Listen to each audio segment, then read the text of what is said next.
Well, welcome everyone. It's good to be here with you all. And I have the pleasure of introducing Tom Klug. I was kind of reflecting on how I have known him over the years. And I guess I first got to know you when we were attending some of the Academy early conferences. And then we somehow got on this committee together. It was a standards and accreditation committee for the Academy. And I remember how we wrestled because at that time in the early development of the Academy, we were trying to figure out, well, how do we actually accreditate facilitators and consultants using dialogue? And of course, we were merging, we were attempting to merge many different ways we were working with dialogue. And so of course, differences came up. And at one point, we just said, we have to get together because we were attempting to do this all online. And I don't even remember why we chose Frankfurt, which is where you're from, but we did. We chose your hometown. And so that was really when I got to know Tom. And I have to say, Tom, your work with dialogue just is, you were there from the beginning. You were there from the beginning when it was beginning to be used in organizational work. And you've stuck with it. And it seems like it's just always been with you. So I'm really looking forward to hearing your journey. Maybe a way to get started is just, I know you were in the US, that's how you eventually connected into dialogue, but maybe tell us in your own way how you and what motivated you, what drew you to dialogue, and what's your story?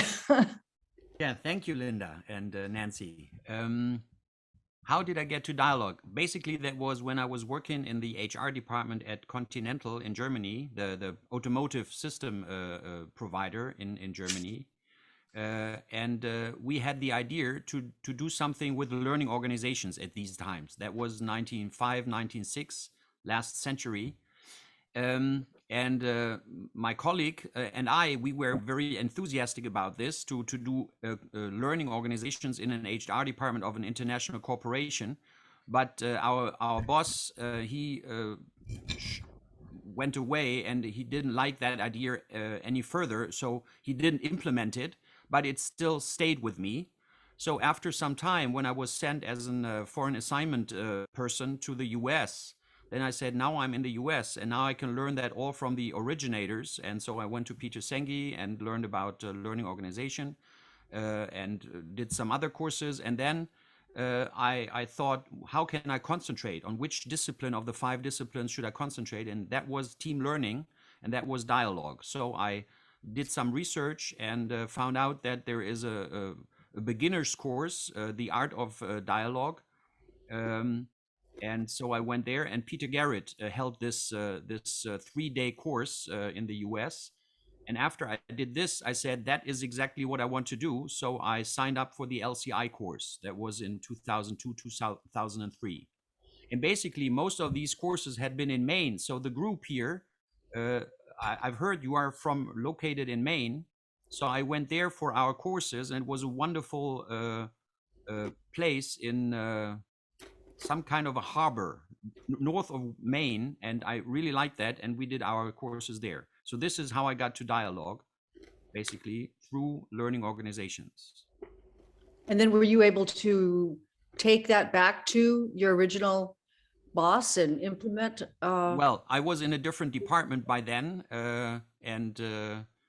so I didn't talk to my former boss, but I tried to implement that also in my groups I was responsible for. But most of these people had been engineers, and it was pretty tough for me to introduce that to the more linear thinking people and to sit in a circle that was very uncommon for them.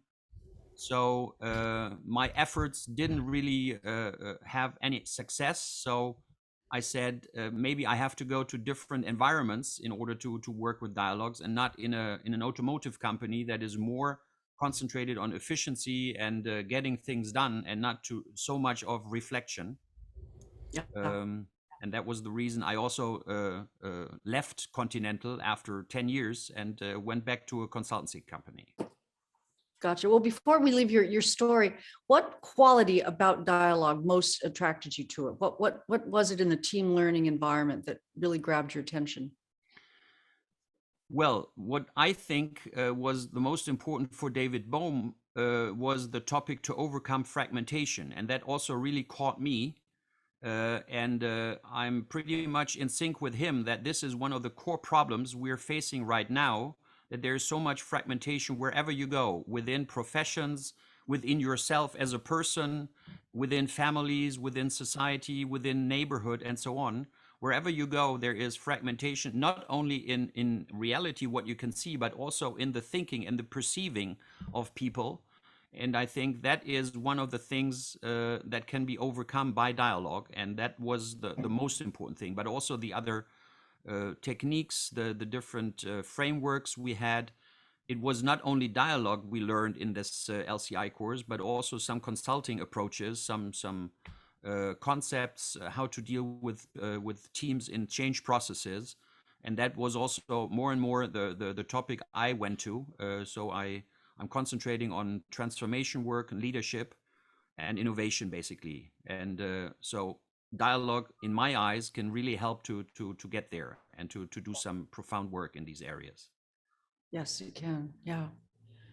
Nancy, I'll hand it over to you.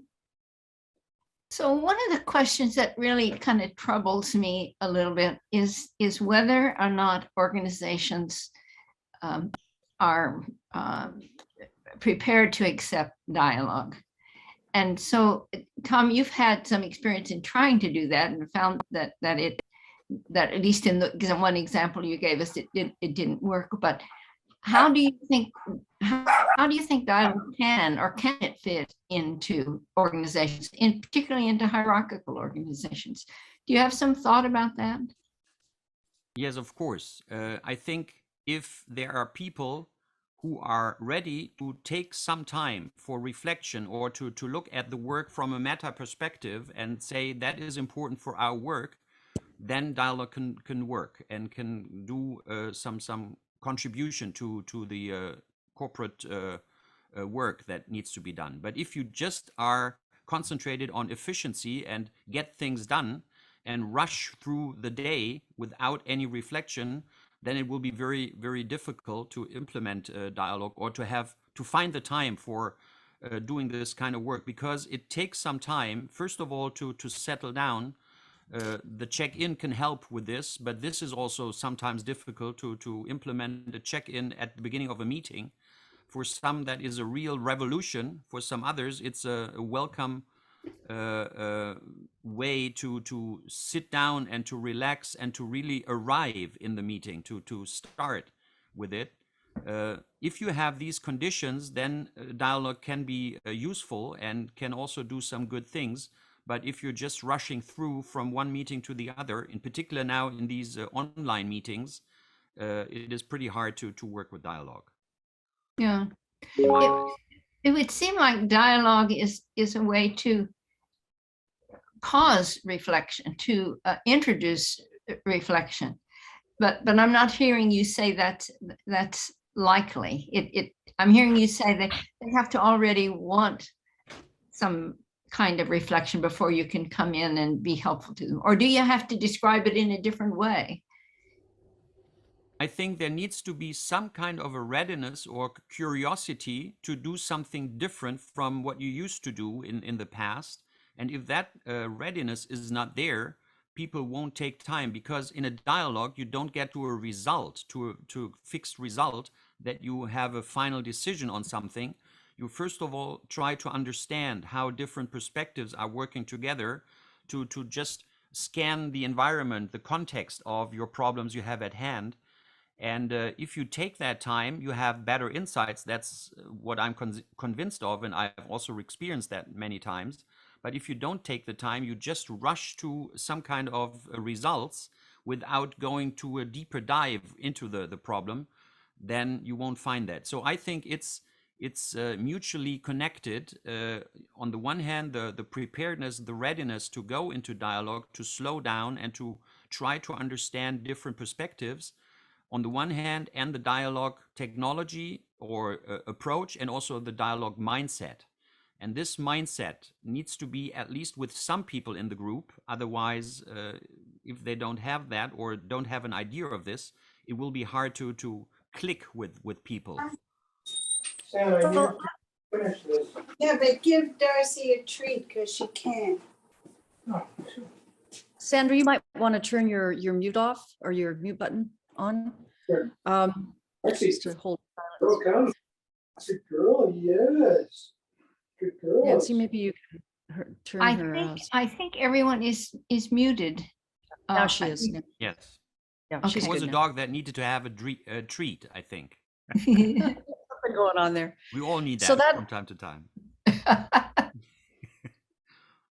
What you were just saying, I want to take that a little further. So when you go into an organization, where do you find people who already have that dialogic mindset? Like, where have you been most successful in introducing dialogue because they're sort of already prepared for it?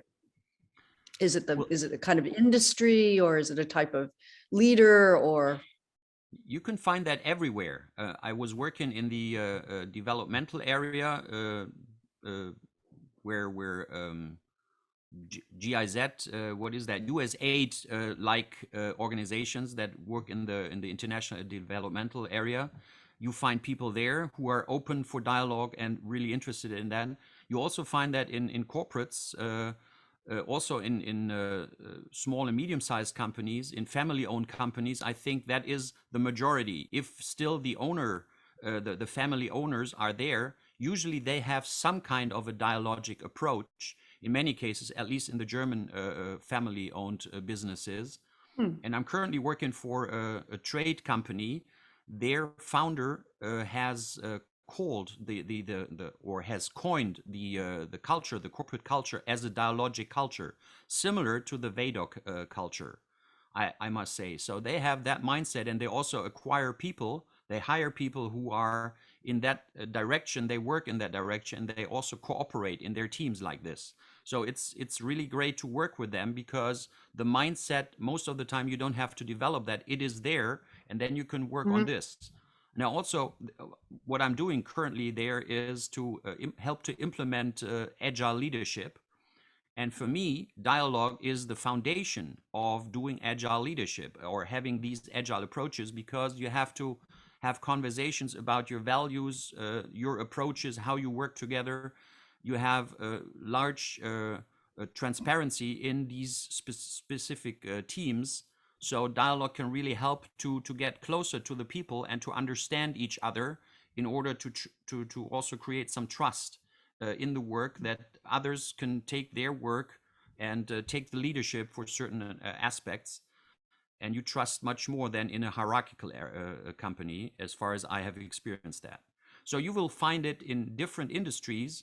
Usually it's a little bit harder in the technology-driven industries, as far as I've seen that.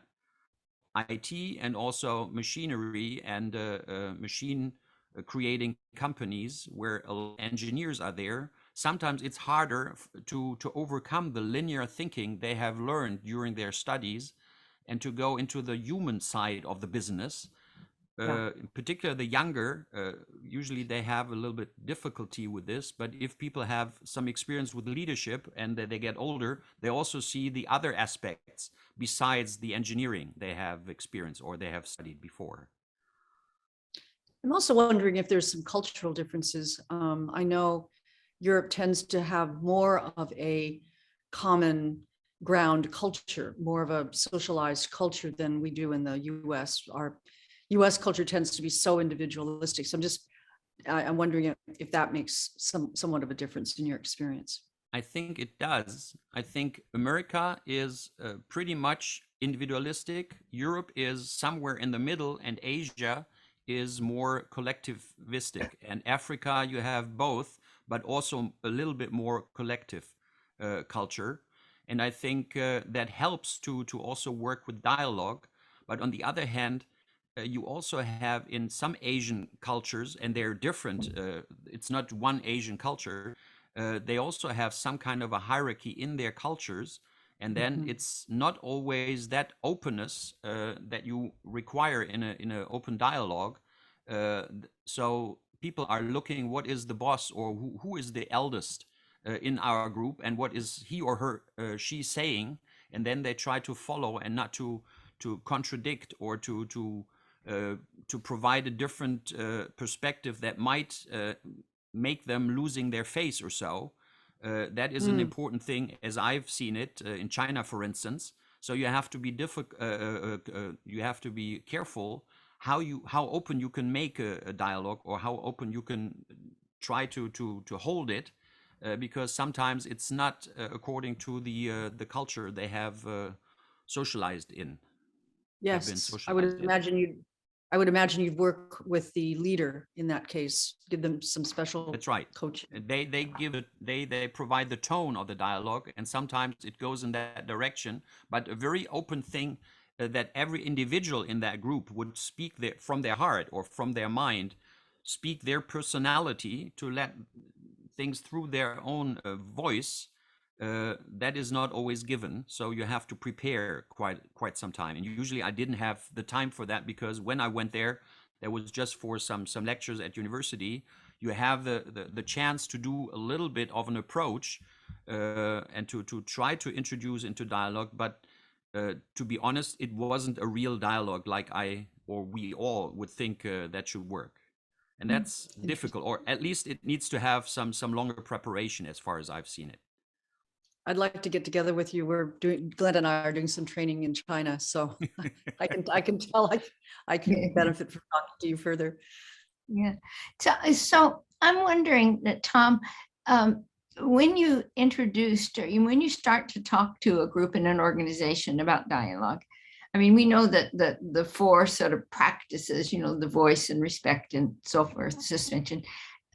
Is that how you start? Do you explain that, or how do you call it dialogue? How do you introduce it in a way that makes it not seem like a foreign language, I guess? Usually I start with the practices, because they are the core of the dialogue as far as I've seen it. And when I introduce that, I try not to do it by myself. I have little cards, and they carry the words, speak from your heart, or generative listening, respect, suspending. And then I put these cards on the ground, and then I ask the people, just take one of the cards and then explain what you think these words mean, and how can they be useful for dialogue. So they speak their own words, and then I don't have to add so much, because all people know what dialogue is. We just have forgotten in many cases. And that turns around. It doesn't go into teaching. It's usually going into memory of people, that they had some instances where they had a good dialogue, and then they remember and they talk about this, and that is coming from the group. And that is a completely different dynamic, instead of telling people this is what listening is about, this is what is speaking from your heart. That would only be my perspective, but then the entire group perspective comes into the place. And I think that's also a good way to create that container that is creating this trust amongst each other, because people speak their own words. I like that very much, Tom. That feels to me like it's so much more personalized than, as you said, than sort of reading off the description of each of those four. And where do you go then beyond that? How do you hold the first dialogue? Well, we will also try to experience something, and at the beginning, I usually don't do generative dialogues, because I have experienced, if people are going there the first few times, it's hard for them just to speak from nothing. So we're trying to find a shared topic that is interesting for the participants, and then we have a focus we can talk about, and then we start going into this. And usually I also start with a talking stick, because that helps people, in particular people who are driven by efficiency, that helps them to slow down and to really listen to the others. I know that this is not the way how David Bohm did it, but I think it's a good way at the starting point to help people to slow down and to really listen to the others. And you can also make a little comment if people are just waiting until the other person puts down the talking stick and then they rush to the middle and take it from there. And I said, slow down. First digest what you've heard, and then you can go there. So you can also do that a little bit playful. And usually people get an insight into what that means, to slow down and to listen to what the other said, and then to answer to this, and not just to form your own thoughts while the others are talking. That is a very tough transition for most people to get this idea and to really let this sink into themselves. And it takes some rounds to practice it. For some, it's easier, and for some others, it's very difficult because they have learned to always give an answer and to always be right and to always dominate or so. And that's not easy. Yes. So, Yeah. so when you're in an online environment, a virtual environment like on Zoom, you can't use a talking stick. So how do you deal with it then? At Well, least most of my work now. you can use these little things here. Oh, this is the clapping. Okay. I wanted to use this one. Yeah. You raise your hand and then you can go through this. This is difficult when I have to share a presentation. Then it's difficult because I cannot always see that. But if you have a normal dialogue round, you can use this, or you can also try to practice to listen into the space in front of you, and then you can also see, now it's my turn, but that and the others want to talk, and then people are very respectful and they say, please go ahead and go to this, or this was just to that point, may I be first or so. That can also be trained, but it takes a while. It doesn't work right from the beginning. Yeah. I know we're practicing now using the mute button as our talking stick. So everyone stays muted, right, until Yes. someone wants to speak. And so then you look to see who's unmuted. Yeah. I noticed in your background that you also have been integrating spiral dynamics. Do you use that in conjunction with dialogue, or how would you put those two together? Yes. First of all, my experience is that you cannot use dialogue in all different environments. You have to have a certain level of consciousness, most probably, that you are open to have a dialogue and to listen to other perspectives and to respect constructivism, for instance. You would say normally from the green level in spiral dynamics, you would start working with dialogue. And that is something you cannot say that in general, but normally that's the way what I've experienced, that it starts and makes sense. What I've done several times now with a organization called Caritas, which is elderly care and children care and so in Germany, and they had some courses where we combined spiral dynamics and dialogue in one 3-day course. Where I try to put that together and also relate both approaches to each other. And the people who participated, they said that is very interesting and very useful for our organization. But the number of participants had been very, very small. So obviously not many people have seen the benefit for them for their daily work. Most of them, they say, well, that's another concept or so, but this is not relevant for my daily work.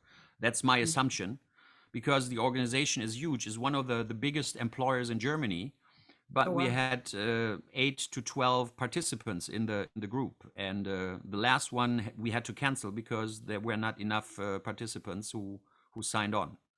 So I try to combine different approaches, in particular theory U and dialogue, in order to not concentrate on just one thing, but to have a broader approach to the topics people are dealing with, and to have more material to work with. And sometimes I go more into dialogue. Sometimes I try to use the metaphor of the U in theory U or something else, or open space or something like that, so that I'm not just focused or limited to one approach, but we can take from different sources according to the problems people want to solve or the topics they want to deal with.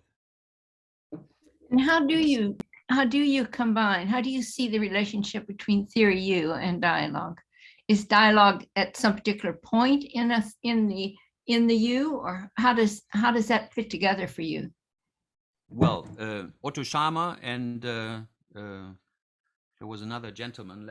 And maybe I should ask you first to say a little bit about theory U, because not everybody may be familiar with that. So can you just do a brief overview of theory U and then come back to my question, which is I how do you try to weave do them that in a together? few sentences. Okay. Well, the guy who wrote the book about Theory U is Klaus Otto Schama. He is a German guy who went to the US beginning of the 90s and joined Peter Senge at the MIT.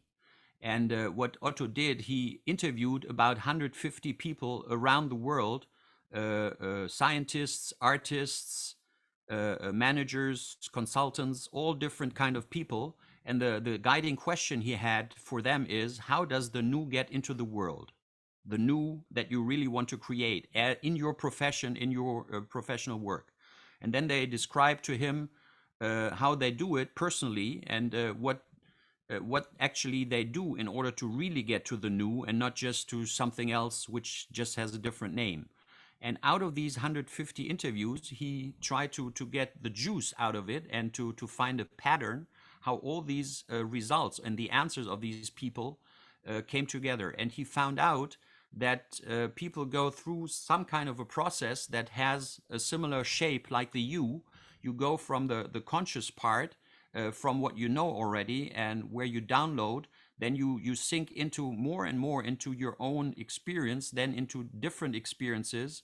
You have some sensing and learning journeys where you open up more and more in your own body internally and to the world externally. And then you find more and more that there are different perspectives that you can also experience, not only your former experiences. And you let go more of the known already, and then you go to the specific spot, which is the turning point.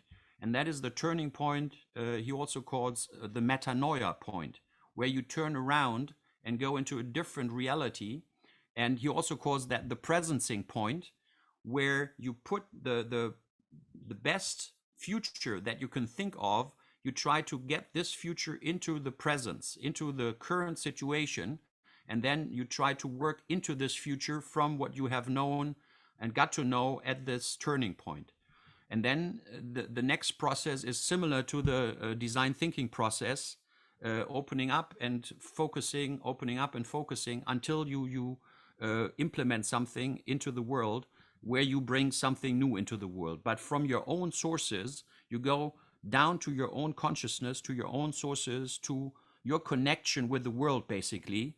And then from that source, you can work to get further on, and that is different than just to do functionally a new work or so. You do it from your own perspective and what you can only bring to the world.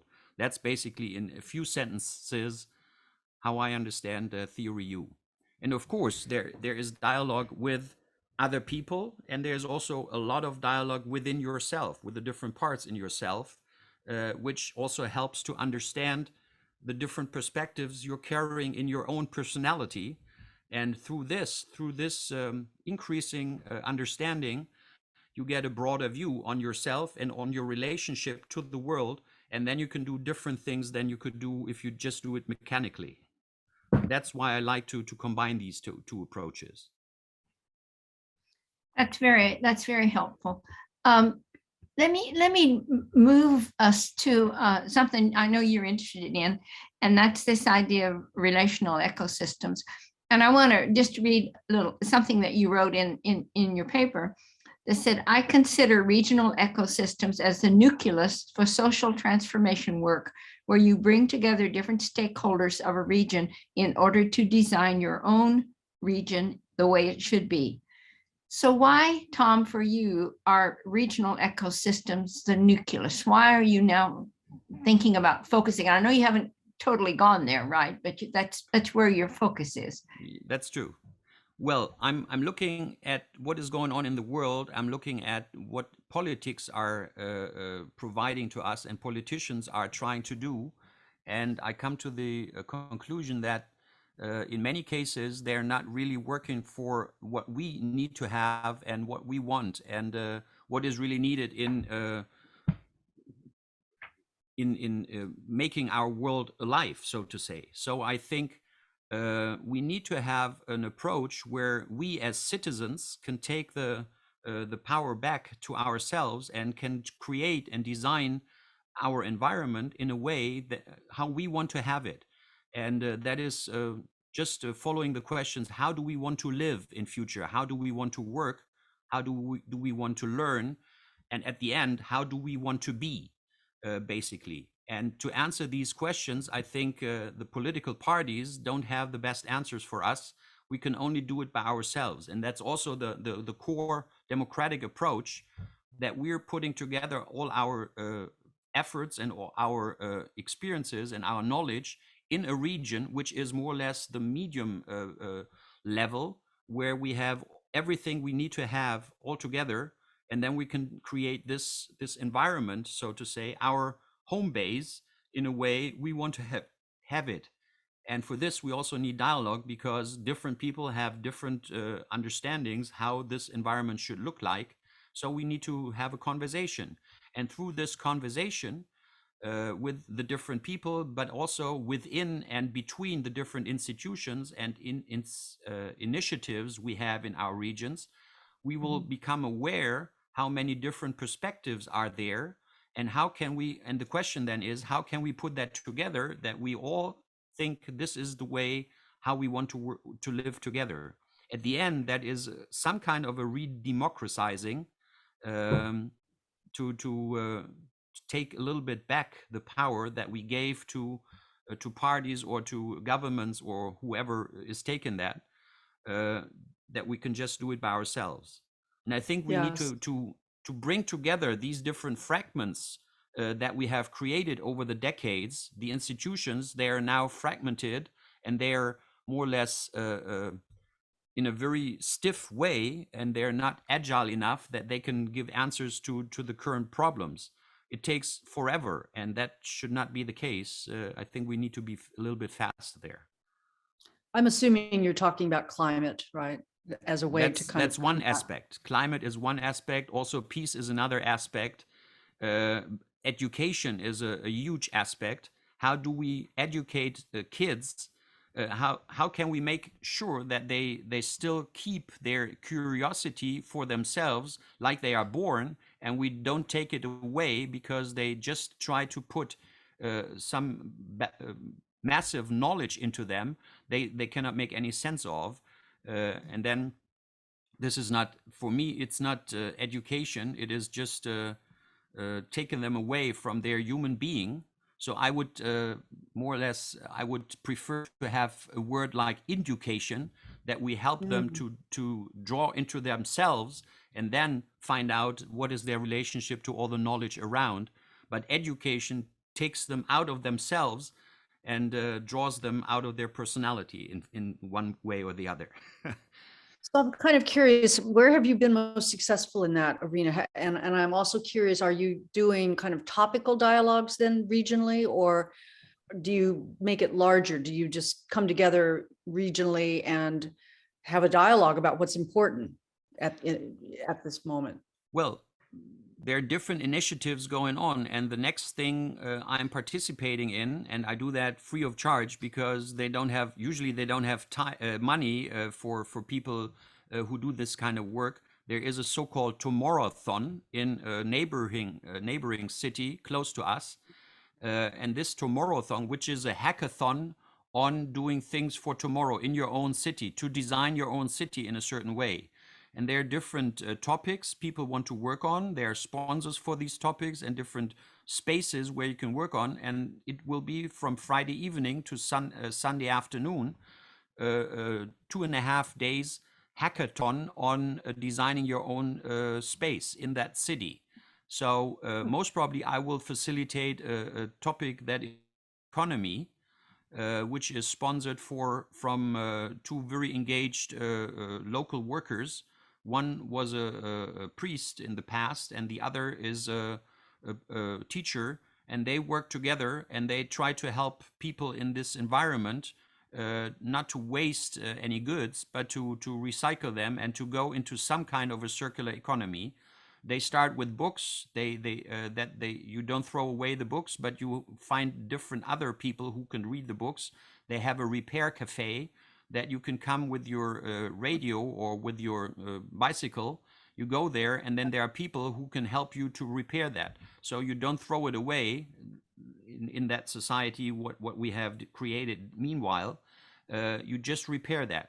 The same with clothes and so on. So you start to think about not wasting resources, but using resources and reusing resources, and thinking in this kind of circular approach and not a linear approach. I buy it, I use it, I throw it away. So there is a circular approach, like in life always. And I like to support that. And that's the next thing where we work in this. And of course, we will have many dialogues.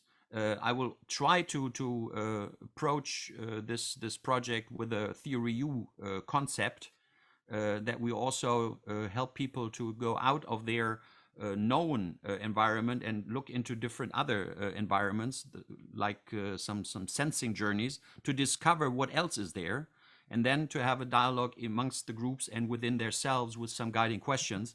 And I'm really looking forward to do this. So that's the next thing we're doing. And of course, we have other areas where we have just circle dialogues and try to find out what can we do, what is the situation, to understand the situation, and then to cooperate with other stakeholders later on. Amazing. Are you initiating these, or do they know that you know dialogue and some of these other systems? So they come to you and they say, it differs. Sometimes I've heard with this Tomorrowthon, I've heard from other people in an innovation conversation that they are doing this kind of work. So I try to make contact with them, and I said, I'm interested to work together with you. And then he said, yeah, I'm looking for facilitators, but I don't have money. I say, I know that story. Usually people in community work don't have money. So I do it for free. So that's fine. I have some time reserved to do this kind of work because I have some other projects. I earn some money, so I try to combine that in one way or the other. And sometimes I initiate groups that we're meeting during weekends and have conversations and work on different other things. There's also an Agile Guild I'm a member of. That is the group I learned the Agile approach, Agile leadership.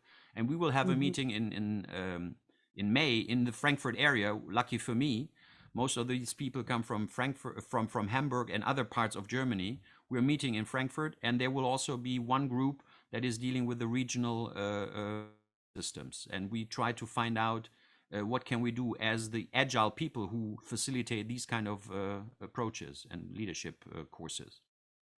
very exciting. You know what?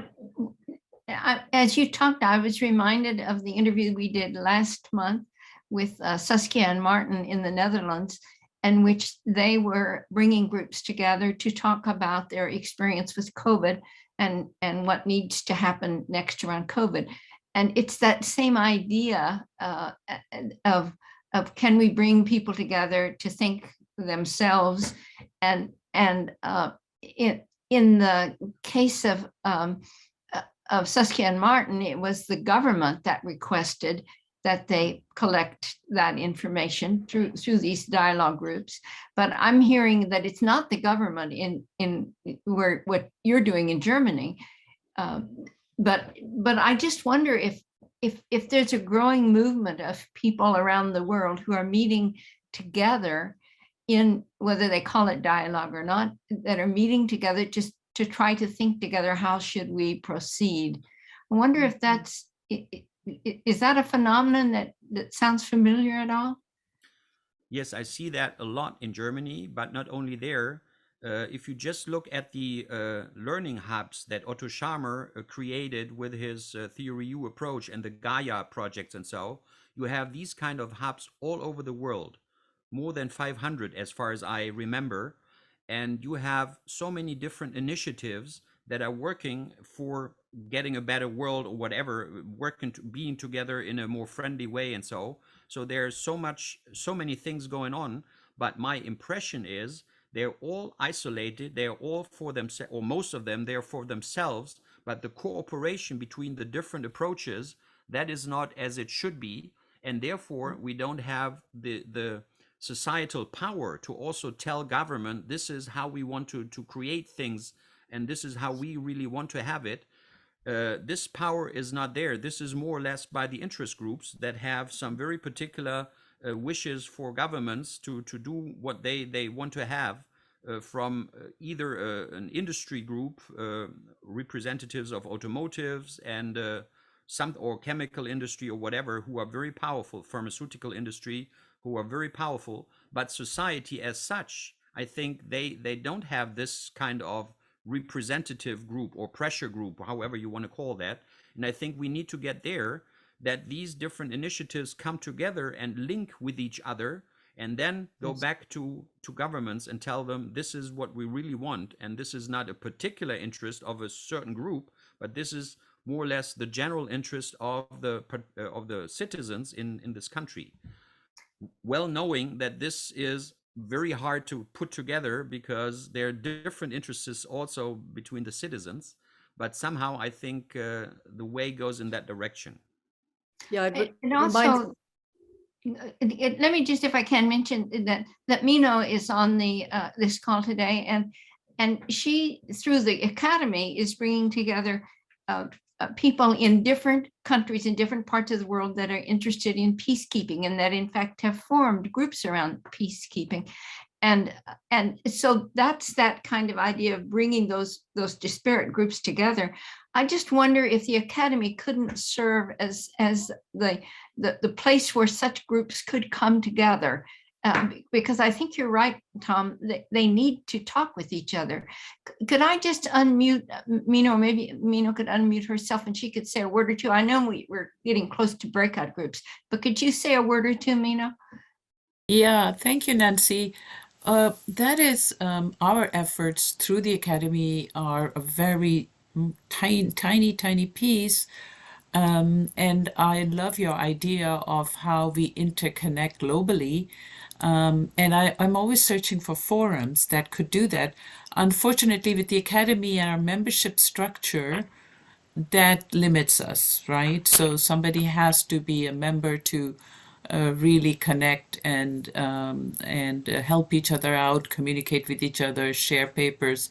So we are trying to just seed. This is like a seed for peace building, and I hope we can expand it. And I would love to learn more about these other hubs that you mentioned, Thomas, and let's see if we can connect our peace building hub at the Academy to some hub, that Yes. exists, globally. But thanks, Nancy. I wanted to be short. Yeah, thank you. So let me turn it back to Linda. You have one more question you want to ask before we go into small groups, Linda? You started to ask something, I know. Yeah, I was just going to mention the transition town movement. It sounds like you've taken that kind of idea, but you've regionalized it. I was very involved with the transition town movement way back in 2014, and we kept running up against the same thing you were talking about, that government just isn't helping out. And that always seems to be a block. But I think what we're finally realizing is what you said early on.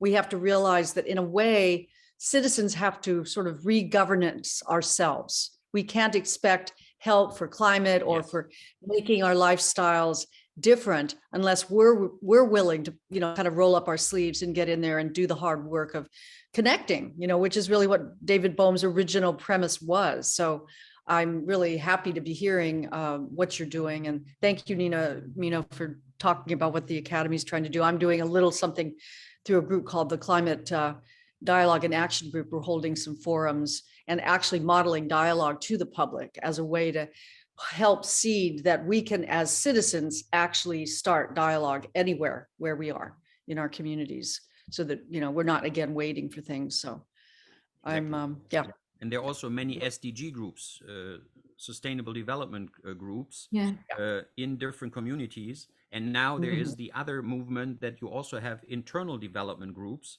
where also Otto Scharmer and Peter Senge are involved. So you have the two dimensions: what is internally required, that you can also provide and support the sustainable development goals, and you have the inner and the outer all together, which I think is very important.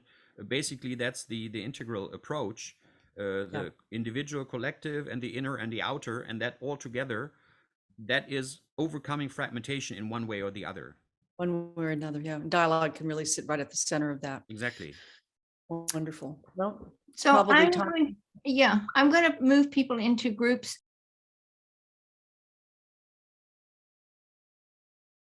So we have some nice questions. in the chat or comments. Yeah. Tom, do you want to start? Tom, I'm sorry. There's two Toms now, aren't there? Tom O'Connor, the Irish person. Could All start for right. us. Tom, I was intrigued the way you were talking about the inner wholeness that we need to bring, and that seems to be growing in you. Something about that. Could you say more about what you're noticing about the relationship between what's going on inside of us and the dialogue work? Yeah. Well, there may be two things I can talk about. The one thing is, the older I get, the more I also listen to my intuition. I started with just my head, and I just went into a cognitive understanding of the world. So I tried to do that with my knowledge and with what I had in my head.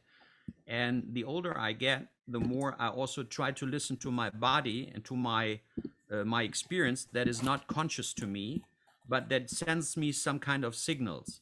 And now I know about this, that this can also be useful. And now that I'm aware of that, I can also listen more to that.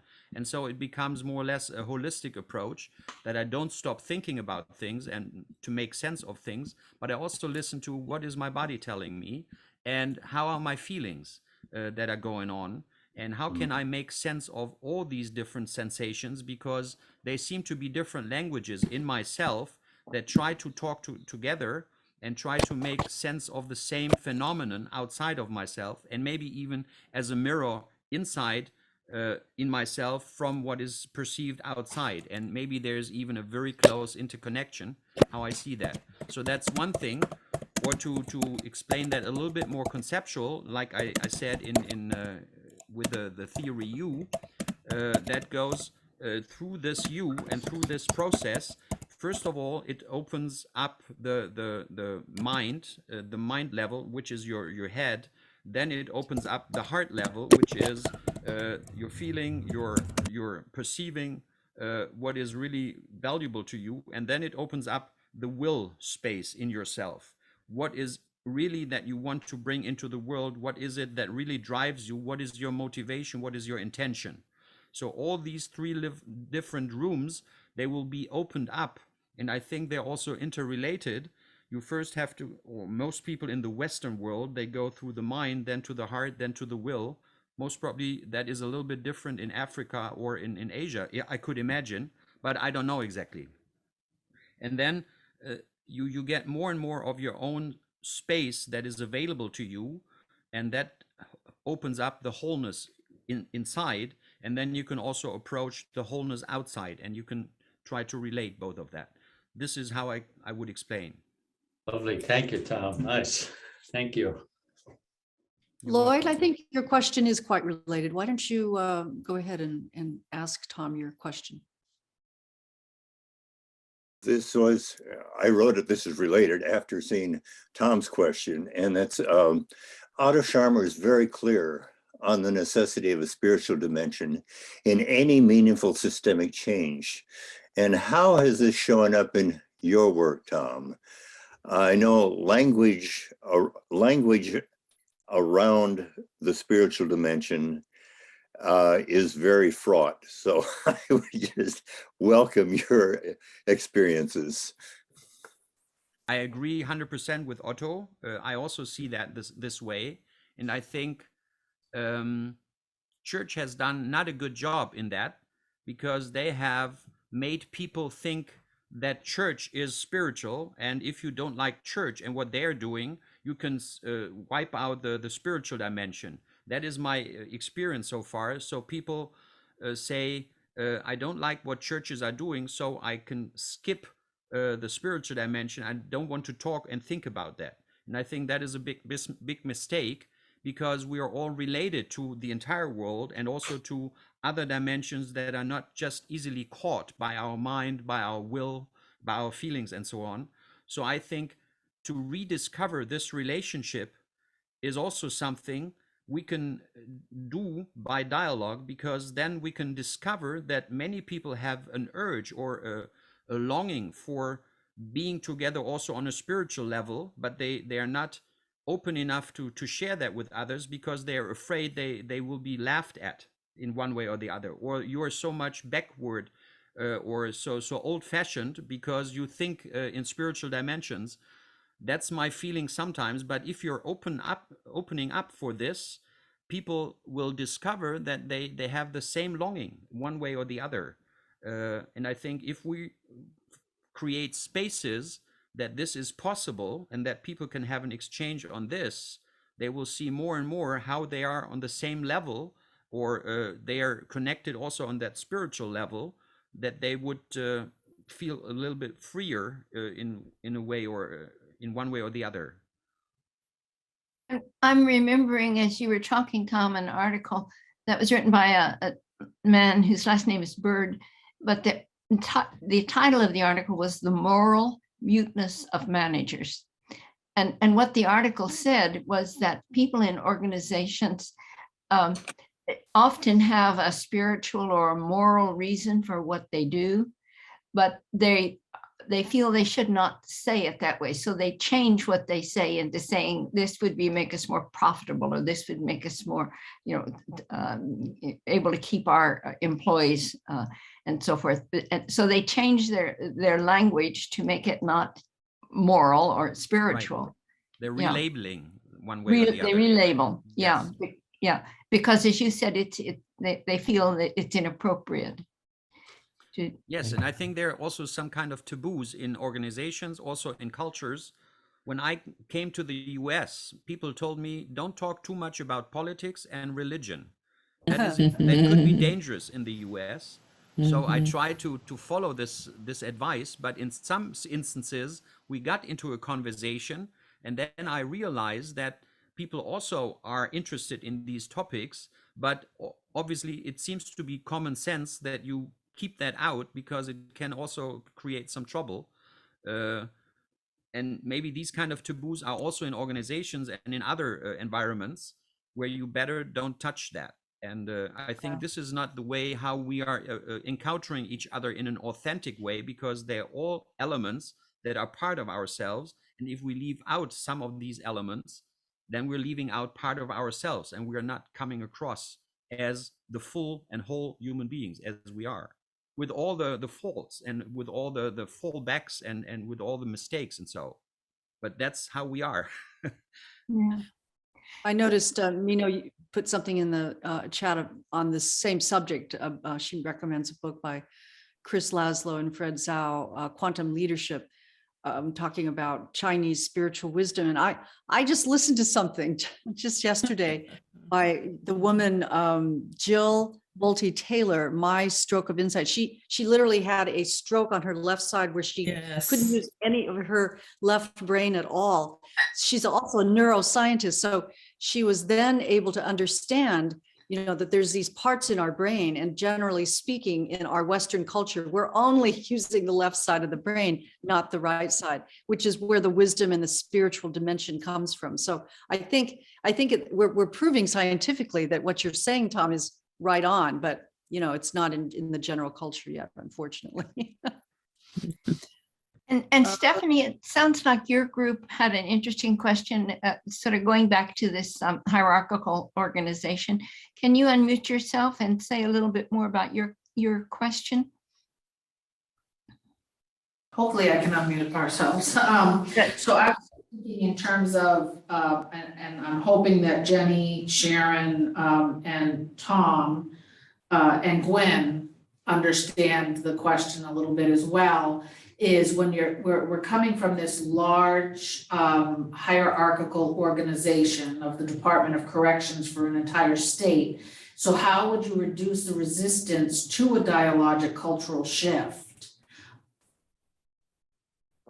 Well, I think the easiest way to overcome this resistance is to practice it and to understand and to experience, not to only to understand, to experience. It doesn't hurt. And if it hurts, you will be in a community of others that also might be hurt, but at the end, it will help you to understand each other in a better way. I think that's the easiest way, if it is easy, that you are overcoming this resistance. And I think it's important that you create a container where people can feel safe enough that they can also open up and really get to this kind of experience. If you're just there with your facade and everybody is doing that, like an armor, most probably you don't get to the core and you don't touch each other and you don't have a real encounter. But if you can try to help creating this container and also inviting people to co-create this container, then I think there can be an experience that is encouraging and that can overcome this barrier. But it can also be, and I've also experienced that people are not open enough to open themselves and to really have a deep conversation. And if this readiness is not there and you cannot force people to do that, then it will be really tough to have a deep dialogue. And I think it might, she mentioned the others who are from other systems, so maybe we could ask Jenny and a couple of the others, maybe Gwen, could speak about what's happened at VADOC in response to Stephanie's question. I think for the Virginia Department of Corrections under Director Klug, he was very meticulous about putting the right people in the right place. And there's also power in numbers. And he basically kind of transcended the whole organization. You're gonna have some resistance, yeah, from people that have been around for a long time, but what we learned was to roll with resistance. And we had enough staff to model the way and use the practices and the skills and model dialogue throughout the department, that it just became a way of life and it was a culture shift for us. And when you saw people like me that was kind of stuck and making a change, then that's a selling point in itself that dialogue works, you know, so yeah. And Sharon, would you want to say something about that? Just reflect back on the process. He started with the leadership. It kind of spread through our prisons and our probation and parole offices from the top down, because he wanted the leadership to model the way. So all of our training kind of started with Director Clark's executive staff, and then the regional executives, and then the facilities and the institution. I think the resistance was there, some is still here, but like we mentioned in our group, when people start to see the actions from dialogue, that's when they start to really buy in. And it was when we brought working dialogues in that people really started to buy in, because they could see some problems being solved. And that was the eye opener for a lot of our staff. Thank we're you still so a much. culture. We're still a culture of action, right? We have to see action. So that's what they need. And of course, if you dialogue first, you're going to have better action. So that's the ticket. Maria, do you want to share your question? I think it's a really good one. When you started to talk, Tom, about dialogue work, you mentioned time a lot. Time being a problem because people are used to go fast, make decisions fast, and so on. And I think that the worst enemy of dialogue is our notion of time. And time is also something very personal, and it's something that has a collective meaning in an organization. And I was wondering if one could start, could very early in wanting to bring a dialogue in an organization, simply start with time. What is your relationship to time? What is happening to time here? Could it be something that is at the same time a powerful collective inquiry and also an interesting personal inquiry? And because since it's a problem number one, after that, maybe dialogues will be, people will be able to say, oh, we're going too fast, we don't listen long enough, and use it. It came from what you said. I just had a thought. What do you think Yes. of it? Yeah, thank you. I didn't really make that as a core topic within a dialogue, but sometimes when I try to suggest to go for a dialogue or to slow down a little bit, then people tell me we don't have time for that. And then I say, I guess that's wrong, because we all have the same time.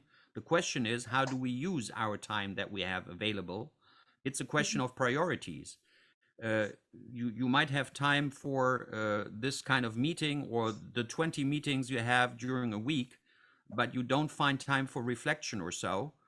What is about priorities, and you have the chance to set these priorities, and therefore you also are more or less a master of your time. That's one thing.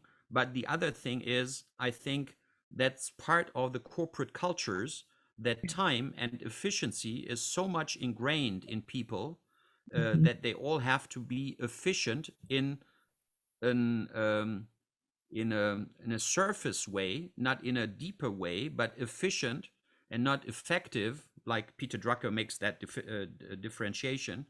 Efficient, that you put a lot of things into a certain given time, and then you think you are efficient.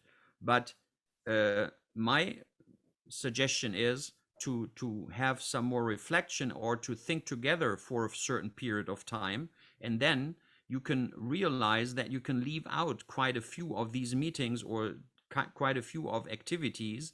You don't need to do them because you have a deeper and a different understanding of certain things, and you will realize that this taking time for thinking about what you're doing can really help to save some time in that sense. That is maybe a quick answer to your question, but maybe the question is going even deeper in the Western understanding of time, like kairos, chronos, and so on. That is also interesting to investigate into, but in many cases, my experience is that people don't take time to think about chronos and kairos, for instance. Right, exactly. Yeah. Isn't that I noticed that with the COVID pandemics, younger people I know who have children at home are rethinking time. Like they refuse to spend 2 hours a day commuting, for instance. I don't want to go back to that. And there is something changing in time. I even heard my daughter say, I refuse to take time to go shopping. I thought it was an improvement, but anyhow, it was. I think we are questioning now where we put our time a little bit more, and it's a fertile ground for sharing at this moment. That's right. I've also heard many people who say, I take time to go into nature. I need to have that between the different technical approaches on my computer. I need to be in nature for a certain period of time, or I need to train my body and to move around a little bit. Now we're sitting here two hours in front of the screen, and we're just not very much moving, only our mouth. That is also not natural to human beings. Maybe it would be a good idea to take our cell phones, go into the woods and into nature, and then, yes, Tom is practicing that, and then have a conversation while walking, which would be much more natural to us as human beings. Time is a very interesting phenomenon to also have a dialogue about, and to take that into your consideration about our work and our life in a way. I think that's very wise, Tom. Thank you. I want to ask Hugh if he will, Hugh Pigeon, if he'll make his comment and question. Unmute myself. Right. Yeah. I'm trying to find what I put on the chat. Where is it? Would you like me to read it to you? I know I can find it. Yeah. Tom, I was disturbed. Let me put myself on video also. Hold on. There you go.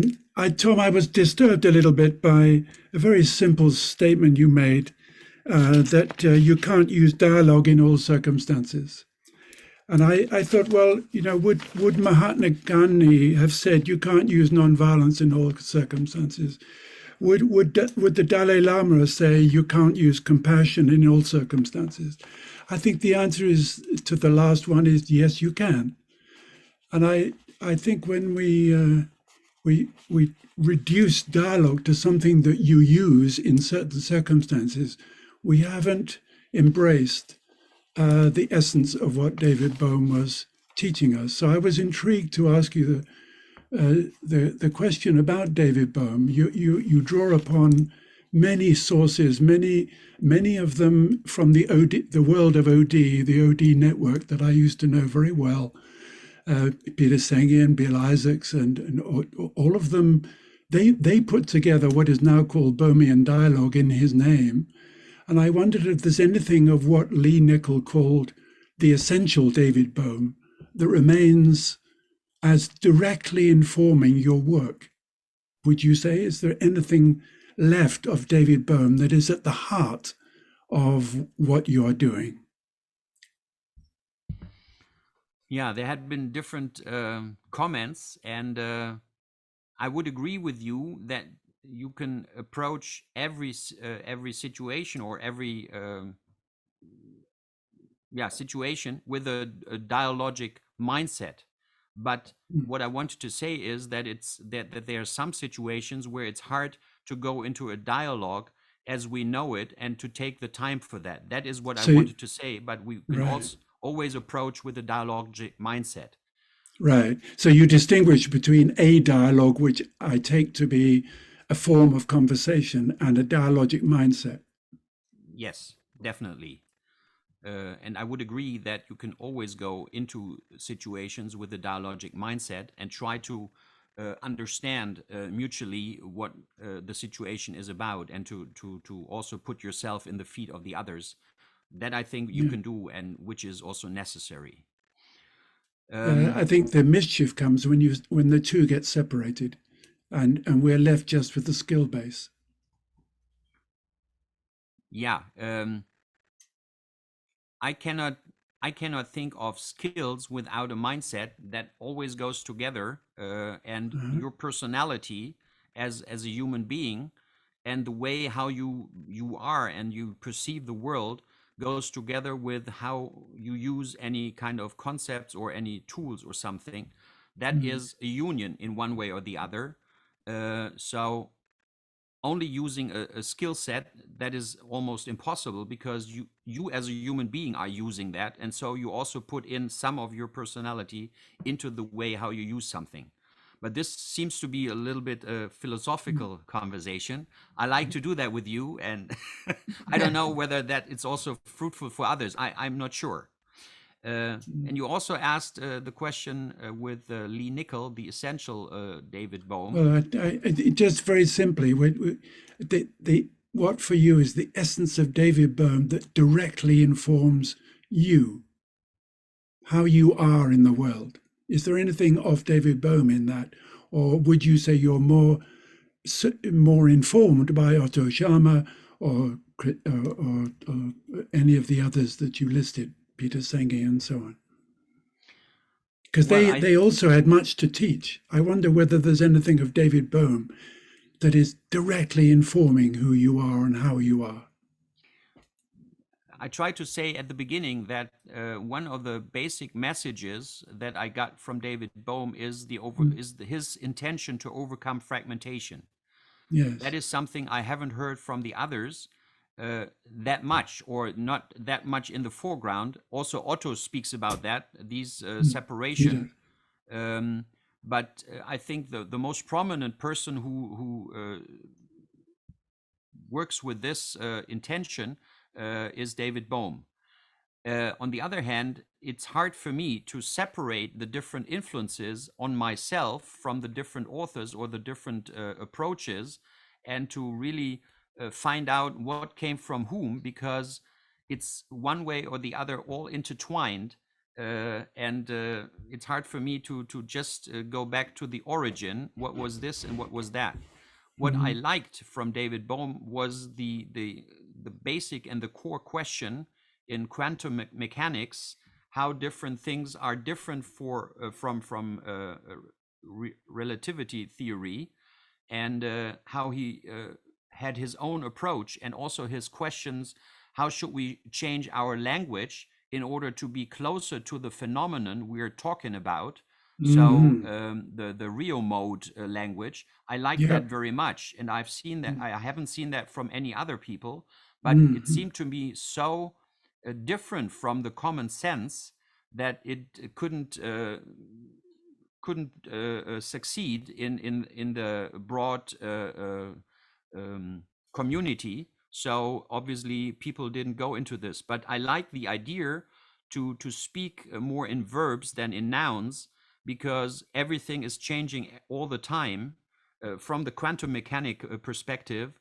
And therefore the adequate way to speak about that is to speak in verbs. That is what I like very much. And sometimes I make that suggestions in certain groups, but then they think that's quite odd, and it's not what they have known so far. And then usually we go back to the normal, so to say. But sometimes certain things stick with people. If you just mention it once or twice, that's always possible. Yeah.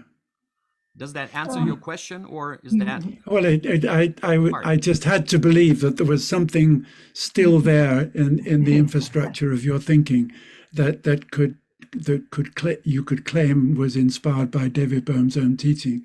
You've settled on fragmentation for this talk. I was missing wholeness as a reference. Well, that is the result of overcoming fragmentation. Then you get into wholeness, and really? Well, that's also the title of his most common or most famous book. Yes, and, wholeness. Yeah. I just wrote a little blog article: can organizations be holy? And then I try to go into the origin of the word holy and wholeness, and overcoming fragmentation, and healthiness, which is also health and wholeness goes together. And I try to deal a little bit with this wording, because language is very important to me, and also can reveal certain realities in the words, if we really go into this. So I didn't mention that, but I'm pretty much looking into learning organization is a way to go, or to get to wholeness of an organization, and to understand the role in an international labor sharing approach. What is the specific task of one specific organization? And I like basically maybe one comment. I like the word of the Swedish word for corporate, or for a company, which is näringsliv. That means we're supporting life, we're nurturing life. That is the task of a company. And I like that word very much, because it shows what the real task of a company is, and not just making money or so. So that's a lovely thought to end on. Thank you, Thomas, so much for all that you've said today. I want, before we stop, I want to just acknowledge what Tom and Mina have both put in the chat, that today is Good Friday, it's Ramadan, and it was lovely to see that message pop up, that it a day in which that's so meaningful to so many people. Before we end, we want to talk about what's going to happen next time. And so we have a guest who has been with us for a few minutes near the end. And so I'm going to ask, let me see if I can pull that up, but I'm going to ask Joseph if he will come in and talk to us for a few minutes about what he's going to do the next time we interview, which is going to be on May 20th. Jason, can you unmute yourself and speak to us? Yes, good morning or afternoon, depending on where you are in the world. My name is Jason Schulist. I wear many hats. One is working in a construction company, working on operational excellence. Another is helping to co-lead a shared visioning project for our community. A third is really engaging people in our community to thrive, so that when they thrive together, they can be generative as an emergent property. I come from the Bohmian. I learned from Bill Isaacs when I took his class at MIT. So back in the mid 90s. So I came from that thread, but I also got to work with Peter Senge and also with Russ Akoff in my past. So those kind of have helped lead and help me think through the ways that I can help bring dialogue into the work that I do, both from a corporate perspective as well as from a community perspective. Played with Theory U before and spent a lot of time as I was on the board of the Society of Organizational Learning for a period of time. So I spent a lot of time with that group as well as with the group doing sustainability. And so Sarah Schley and Joe Lauer. So lots of things to talk about and share, and hopefully spurn some thoughts and ideas for you next time when we all meet. That's great. Thank you so much, Jason. I was just so impressed when I've talked earlier with Jason about the many kinds of groups that he brings together for people to think together. I just think it's again what we were talking about earlier, that all these local groups that are coming together are probably what's going to wind up making a difference in the world. So thank you. So I'm Linda, do you want to close this out? Well, we have a little bit of time left, and I had one little question which seemed related to what we were just talking about.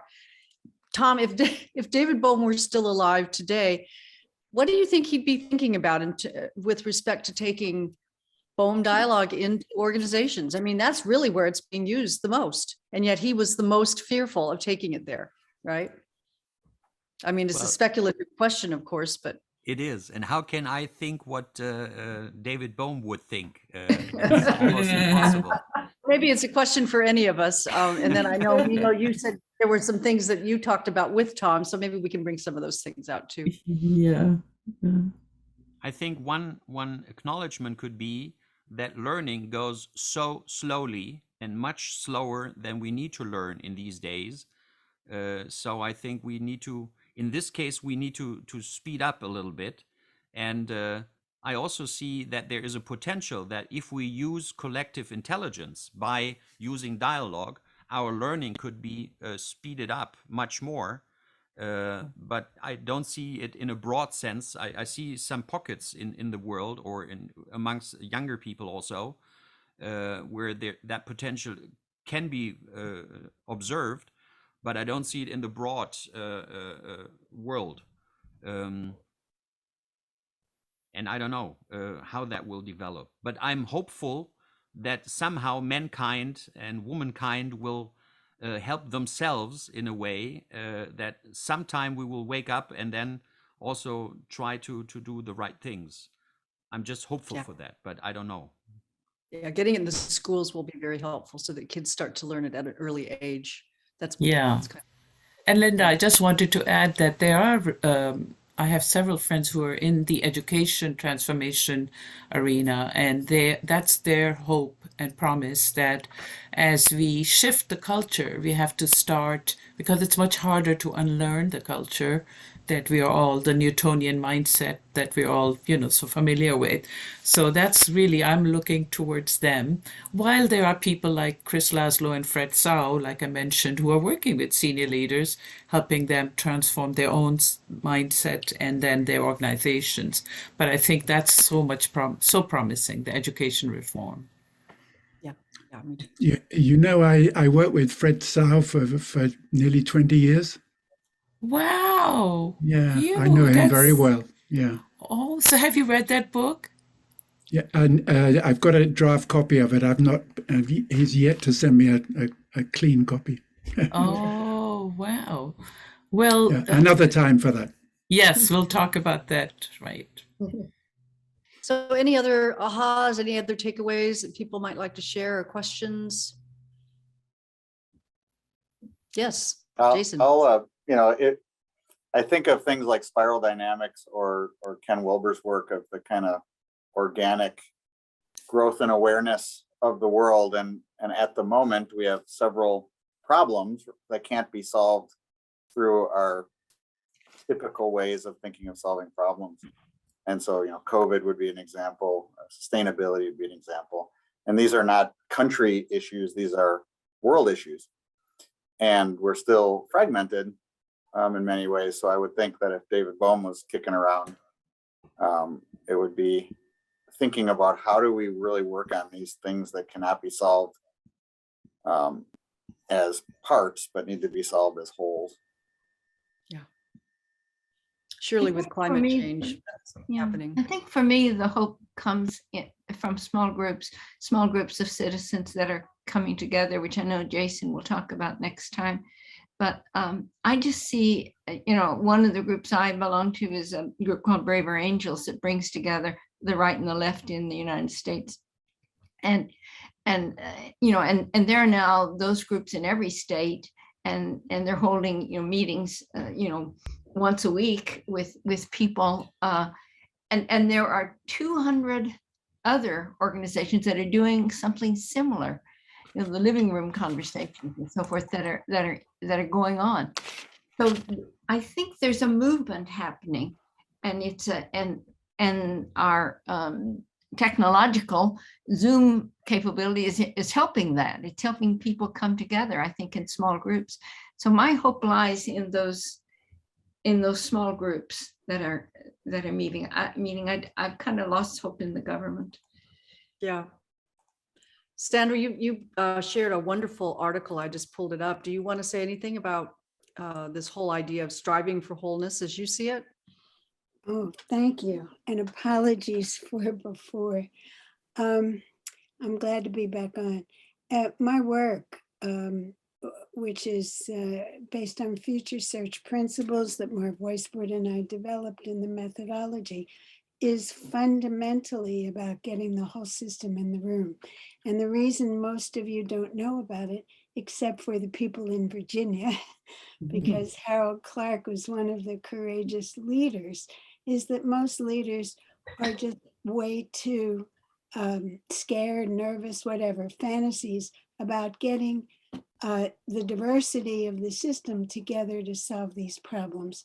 And when it happens, it is transformative. And I mean that not just in a token way, but in a real way. People work across boundaries, so that the chapter that I wrote, I did had title Striving for Wholeness. Yes, based on David Bohm saying that reality is a seamless whole. But those of us who have connections to leaders, I think it's imperative to push the boundary of who is included in any of the planning, so that if we don't push people to say who has to be here, from those in authority to those impacted, and make that happen, who's in the room matters. We can move toward wholeness if we structurally interrupt the fragmentation in all of the planning that we do. And I'll just say thank you for asking me, Linda. But the last thing is, 1 month ago, I ran with my partner a future search online. We had developed an online platform for the United Nations Environment Program. So about months after I wrote this chapter, talking about how global issues have to be solved with those across the boundary, we were lucky enough to have a person in authority come to us and say, I want to run a future search.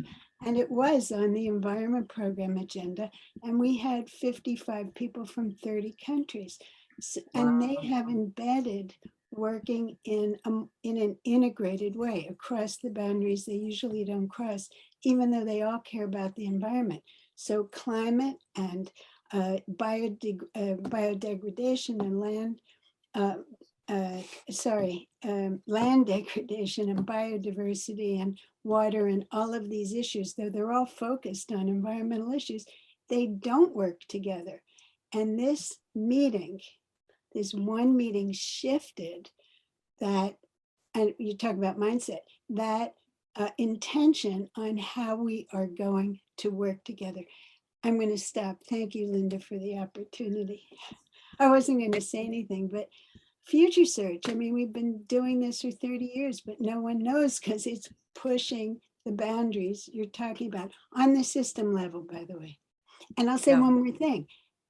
Howard Clark, as a leader who understands what it means to get the system together, then said we have to work in bring dialogue into our department. And there you have it. Yep. Well, you and I have talked about it. I think what you do in terms of future search and dialogue, they complement each other so well because dialogue can come in and then sustain the change that future search sees across boundaries. So absolutely. Yeah, I'm really glad you're working in the environmental area. I'm doing the same thing. So yay. Any other thoughts? We've just got a few minutes left.